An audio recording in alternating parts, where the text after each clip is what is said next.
여러분 안녕하십니까? 광주 MBC 뉴스투데이입니다. 먼저 오늘의 주요 뉴스입니다. 밤새 내내 강한 바람과 함께 많은 양의 비가 내리면서 철골 구조물이 쓰러지고 건물 외벽이 부서지는 등 피해가 잇따랐습니다. 광주시와 신세계가 투자 양해각서를 맺고 특구보태 건립을 위한 첫 걸음을 내딛었습니다. 올해 5.18 35주기 기념식이 두 곳에서 따로따로 열리게 됐습니다. 정부는 5.18 묘역에서, 행사위는 옛 전남도청 앞 광장에서 기념식을 치릅니다. 3천억 원이 넘는 기업도시 진입도로 공사를 따기 위한 건설사들의 수주 경쟁이 뜨거워지고 있습니다. 밤새 내내 강풍이 불면서 바람 소리가 요란했습니다. 강풍에 철골 구조물이 쓰러지고 간판이 떨어지는 등 피해가 잇따랐습니다. 송정근 기자입니다. 공사 현장의 철골 구조물이 비스듬히 기울어져 있습니다. 중심을 잃은 구조물이 전신주에 닿지 않도록 한전이 응급복구에 나섰습니다. 어제 오후 5시 40분쯤 광주 남구의 한 아파트 신축 공사 현장에서 철골 구조물이 강한 바람을 견디지 못하고 쓰러졌습니다. 다행히 인명피해는 없었지만 복구에만 4시간이 넘게 걸렸습니다. 현장 안에서 보면 돌풍이 갑자기 많이 부더라고요. 그래서 혹시나 몰라서 오늘 태풍이 비가 많이 온다 해서 건물 외부하고 다 조립을 했는데 그게 다 터져버렸거든요. 그래서 빨리 한전이나 빨리 긴급적 제해서.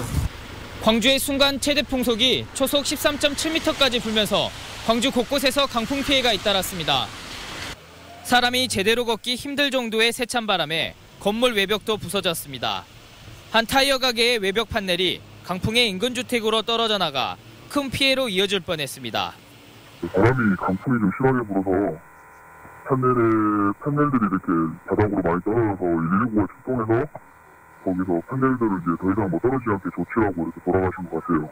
전선만 떨어져가지고 바닥에 이렇게 널브러져 상황이고요. 간판과 현수막이 떨어지고 창문이 깨지는 등 광주에서 접수된 강풍 피해는 모두 10여 건. 한여름을 방불케 하는 강풍과 폭우가 곳곳에 생채기를 남겼습니다. MBC 뉴스 송정근입니다. 밤사이 강풍을 동반한 많은 비가 집중됐습니다. 특히 남부지방을 중심으로 요란한 비가 지났는데요. 밤사이 내린 비의 양을 살펴보면 여수에는 300mm로 가장 많은 양의 비를 기록했습니다. 그 밖에 고흥은 122.5, 보성은 100mm, 광주는 29mm의 비가 내렸습니다. 비는 새벽에는 대부분 그쳤지만 아침까지는 산발적으로 빗방울이 떨어지는 곳이 있겠고요. 오후부터 차차 맑은 하늘을 되찾겠습니다. 다만 내일 낮까지는 바람이 다소 강하게 불어올 것으로 보입니다. 날씨였습니다. 올해 5.18 민주항쟁 기념식이 또다시 정부 따로, 5.18 단체 따로 치러지게 됐습니다. 5월 단체와 시민사회단체는 님을 위한 행진곡을 기념곡으로 지정해달라는 요구가 묵살된 데 항의하는 뜻으로 옛 도청 앞 광장을 기념식장으로 선택했습니다. 이계상 기자입니다. 5.18 민중항쟁 35주년 기념행사위원회가 올해 5.18 기념식을 독자적으로 거행하기로 결론 내렸습니다. 행사위는 님을 위한 행진곡을 기념식 재창식 순에 포함시켜달라는 요구를 정부가 결국 거부했다며 항의의 뜻으로 이 같은 결정을 했다고 밝혔습니다. 대신 기념식장은 예년과 달리 5.18 구묘역이 아니라 시민이 함께 참가할 수 있는 옛 전남도청 앞 5.18 민주광장으로 정했습니다. 우리 5월 정신과 민주화운동의 정통성을 갖고 시민과 함께 국민과 함께 기념식을 따로 하려고 합니다. 5.18 행사위는 광주시민 대성회와 민주대행진, 전야제 등을 5.18 민주광장에서 치르기로 하고 시민들이 주도적으로 참여하는 방식으로 행사를 진행한다고 밝혔습니다. 17일과 18일 이틀 동안에는 광주를 찾는 순례객과 시민들이 5월 영령의 숭고한 뜻을 기리는 의미에서 하얀색 상의를 입어달라고 당부했습니다. 윤장현 광주시장도 올해 5.18 기념식이 반쪽 행사가 아니라 또 다른 표현 방식이라며 시민들의 적극적인 참여를 독려했습니다. 우리 시민 모두가 검정옷이나 흰옷을 입고 님을 향한 새로운 행진을 함께해서 대동세상을 열어봅시다. 35주년 5.18 기념행사 기획에는 세월호 참사의 진실 규명과 민주주의의 부활 등을 촉구하는 의미도 함께 반영됐습니다. MBC 뉴스 이계상입니다. 5.18 기념재단의 내년도 국가보조금이 반토막이 날 처지에 놓였습니다. 5.18 기념재단에 따르면 행자부는 최근에 내년도 국가보조금 예산을 올해의 절반 수준인 12억가량으로 줄이겠다고 통보했습니다. 기념재단은 보조금이 절반으로 줄 경우 사업 축소와 인력 감축 등 자체 구조 조정이 불가피하다며 예산 확보에 노력하겠다고 밝혔습니다. 5.18 35주기를 앞두고 5.18 기념재단과 노조 간의 갈등의 골이 깊어지고 있습니다. 5.18 기념재단 임원 등은 기자회견을 갖고 최근 일부 직원의 부적절한 업무 태도는 조직 전반에 걸쳐 역량 저하로 나타나고 있고 노동조합마저 이익 집단으로 변해버렸다며 노조를 정면으로 비난했습니다. 이에 대해 5.18 재단 노조는 왜 지금과 같이 됐는지에 대한 자기 반성은 없이 노동조합과 재단 직원들에게만 책임을 떠넘기는 무책임한 발언이라며 재단이 본질을 호도하고 있다고 반박했습니다. 광주시와 신세계가 어제 투자 양해각서를 맺고 특급 호텔 건립을 위해 본격 시동을 걸었습니다. 면세점을 포함한 각종 판매 시설도 함께 들어섭니다. 김철원 기자가 보도합니다. 물밑에서 진행되던 특급 호텔 건립 논의가 수면 위로 떠올랐습니다. 광주시와 신세계는 투자 양해각서를 맺고 지하 7층, 지상 20층, 250실 규모의 특급 호텔을 짓기로 했습니다.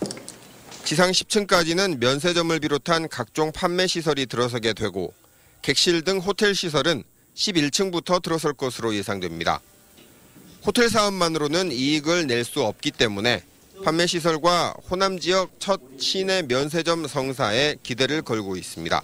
전국 최고 수준의 백화점, 할인점 등 이런 외국 관광객을 위한 면세점에 이르기까지 완벽한 시설을 갖춘 명실상부한 호남 지역의 랜드마크. 광주시로서는 부족한 고급 숙박 수요를 해결하고 건설 경기를 일으키는 효과가 있습니다.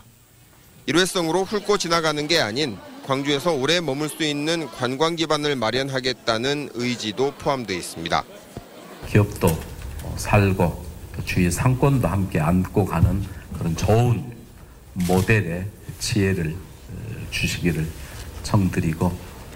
과제도 있습니다. 신세계로서는 허가 얻어내기가 까다로운 시내 면세점 유치에 성공해야 하고 일부 중소상인들 반발도 뚫어야 합니다. 광주시로서는 인허가 등 각종 지원을 해주는 과정에서 있을 특혜 시비를 없애야 합니다. 신세계 측은 인허가 과정을 거쳐 내년 상반기에 착공할 예정으로 세계 수영 선수권 대회가 열리는 오는 2019년까지 완공할 목표를 갖고 있다고 계획을 밝혔습니다. MBC 뉴스 김철원입니다. 그런데 광주시와 신세계의 특급 호텔 추진은 시작 단계부터 일부 상인들의 반발에 부딪혔습니다. 호텔과 함께 들어설 상업시설 때문에 지역 상인들 다 죽는다는 주장입니다. 이어서 김인정 기자입니다. MOU가 체결되던 순간 회의장 밖에서는 특급 호텔 예정지 주변 상인들이 몸싸움을 벌이고 있었습니다. 저 안에서는 지금 파일이 진행되고 있습니다. 우리는 기만하고 있습니다. 광주시장이. 시작 단계에 불과한 특급 호텔에 상인들이 이렇게 민감하게 나오는 건 호텔과 함께 들어서게 될 예정인 면세점과 판매시설 때문입니다. 앞으로 있을 교통 영향평가에서 신세계의 행정적 편의를 봐줄 거라는 의혹도 제기했습니다. 한 3시간 동안을 지체하는 그런 교통 혼잡 지역입니다. 그런데 앞으로 신세계가 호텔을 지어서 거기에 이마트와 함께 입점을 하게 되면 지금보다 뻔한. 광주시는 속단이라며 조심스러워했습니다. 주차 대수도 한 3,000대 이상 들어갈 수 있도록 하고 출입구와 나가는 길, 그것을 별도로 설치하는 걸로 해서 설계를 아마 하는 걸로 저희들이 보고 있습니다. 더불어 신세계가 추진하는 프리미엄 아울렛이 나주가 아닌 어등산에 들어설 것이라는 의혹도 나왔습니다. 신세계에서 이걸 하는 조건으로 빅딜을 했다라고 저희는 들었습니다. 어등산 쪽에도 판매 시설을 들어가게끔 하는 걸로. 그러고 나서 나주에 MOU 체결하는 것은 없었던 걸로 하는 걸로. 특급 호텔 유치가 지역 경제 활성화에 도움이 된다는 광주시와 상인들의 마찰은 불가피해 보입니다. MBC 뉴스 김인정입니다. 광주 자동차 산업 밸리 조성 사업에 대한 공감대 형성과 성공적 추진을 위한 시민 설명회가 열렸습니다. 광주상이 주최로 열린 설명회는 광주 경제의 가장 큰 비중을 차지하는 자동차 산업의 현 주소를 살펴보고 관련 사업에 대한 공감대를 형성해 시민 동참을 이끌어내자는 취지에서 마련됐습니다. 박병규 광주시 사회통합추진단장은 제조업의 위기는 광주만의 문제가 아닌 대한민국 전체의 문제라며 광주형 일자리 창출 모델을 통해 새로운 노사관계의 계기를 만들자고 말했습니다. 중흥건설 비자금 관련 수사가 공직사회 전반으로 확대되고 있습니다. 전직 지방국세청장까지 피의자 신분으로 검찰 조사를 받으면서 어디까지 파장이 번질지 관심이 모아지고 있습니다. 보도에 문영철 기자입니다. 중흥건설 비자금 사건과 관련해 전직 광주지방국세청장 A씨가 검찰 수사선상에 올랐습니다. 퇴직 후 세무사로 활동하던 A씨는 지난 2011년 탈세에 따른 형사 고발을 무마시켜주겠다며 중흥 측으로부터 수억 원을 받아 챙긴 혐의를 받고 있습니다. 실제로 당시 중흥건설에 대한 대대적인 세무조사 이후 형사 고발은 이루어지지 않았습니다. 이 점에 주목한 검찰은 변호사법 위반 혐의로 A씨에 대한 구속영장을 청구했지만 법원은 혐의 입증이 부족하다는 등의 이유로 영장을 기각했습니다. 하지만 검찰이 비자금 조성 의혹에 대해 전방위 수사에 나선 만큼 입증 자료를 보강해 영장을 재청구할 가능성이 큽니다. 이에 앞서 지난 8일 현 전남도청 고위공무원과 순천시청 공무원이 뇌물수수 혐의로 구속됐고 광양경제청 퇴직 공무원도 피의자 신분으로 검찰 조사를 받았습니다. 검찰이 파악한 횡령 금액은 200억 원대. 이 가운데 공직사회로 흘러들어간 돈의 규모가 현재까지는 크지 않다는 점을 고려할 때 또 다른 공직자들의 연루 가능성도 배제할 수 없습니다. 특히 세금 감면과 형사 고발 무마 등의 행위는 개인이 독단적으로 처리하기 힘들다는 점에서 공무원들의 조직적 비리 가능성도 제기되고 있습니다. 한편 지난달 정원주 사장을 구속한 검찰은 오늘 정 사장을 횡령 등의 혐의로 기소할 예정입니다. MBC 뉴스 문형철입니다. 주승용 새정치민주연합 최고위원이 자신을 찾아온 정청래 최고위원의 사과는 받아들이겠지만 최고위원 복귀는 별개 문제라는 입장을 밝혔습니다. 주 최고위원은 자신에게 사과하기 위해 여수를 찾아온 정 최고위원과 통화를 했지만 사과 표명과 사퇴 철회는 별개의 문제라며 이같이 밝혔습니다. 주 최고위원은 지난달 8일 새정치민주연합 최고위원회 도중 정 최고위원의 공갈 발언에 격분해 사퇴 의사를 밝히며 자리를 떠난 바 있습니다. 유대회 축구훈련장 인조잔디 공사의 입찰이 무효라는 법원의 결정에 대해 광주시가 제기한 가처분 취소 신청의 신문이 진행됐습니다.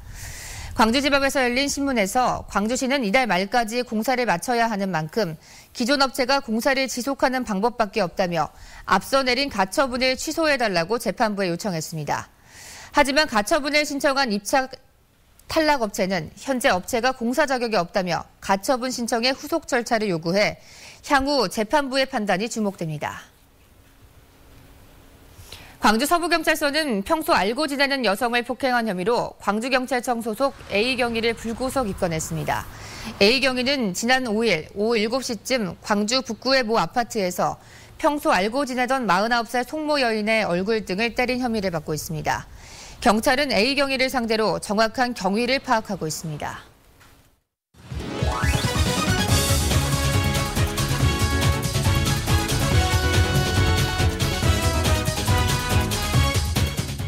스포츠투데이입니다. 기아 타이거즈 지난주 고난의 6연전이었다면 이번 주는 기대의 6연전입니다. 안방에서 치르는 데다 좋은 기억이 있는 KT, 두산과 만납니다.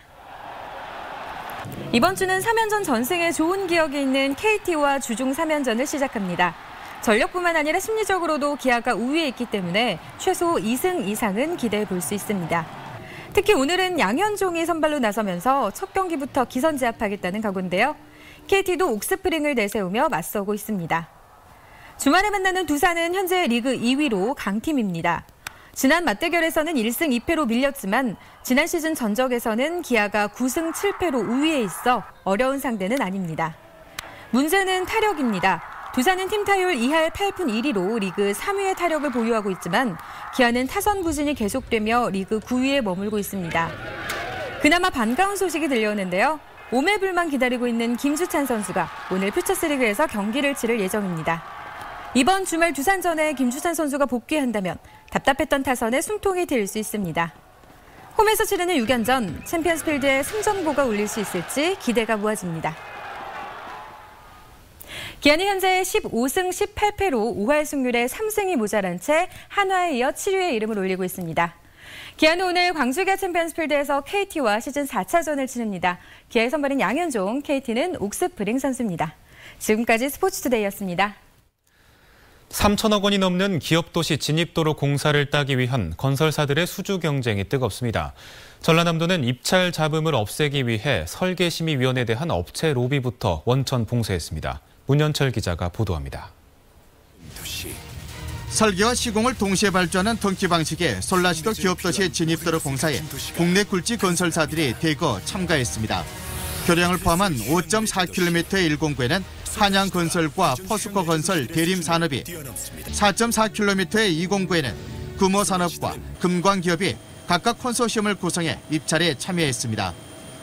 영암호를 가로질러 영암 3호와 해남 산일에 있는 진입도로 사업비는 3,136억 원. 불경기엔 요즘 드문 초대형 공사로 건설사의 수주 경쟁 또한 치열한 것으로 알려졌습니다. 전남도가 이로 인한 자본과 시비를 없애기 위해 설계 심의부터 투명성과 공정성을 강화했습니다. 심의위원을 대상으로 한 로비를 막기 위해 4년제 대학 정교수 유지였던 외부 심의위원 자격을 부교수, 저교수까지 확대하고 위원 선정도 참여업체가 직접 무작위로 추첨하는 방식을 전국에서 처음 도입했습니다. 또 과거 3년이내 심의에 참가했던 외부위원과 정년을 1년 앞둔 공무원은 심의위원회에서 배제했습니다. 이번 심의 때는 그 분과위원 선정을 심의위원 선정 당일날 함으로써 분과위원이 사전에 노출이 안 돼서 그 업체와의 사전 접촉을 차단하는 데 중점을 뒀습니다. 전남 지역에 최근 발주하는 공공사업 가운데 최대 규모인 기업도시 진입도로 개설 공사.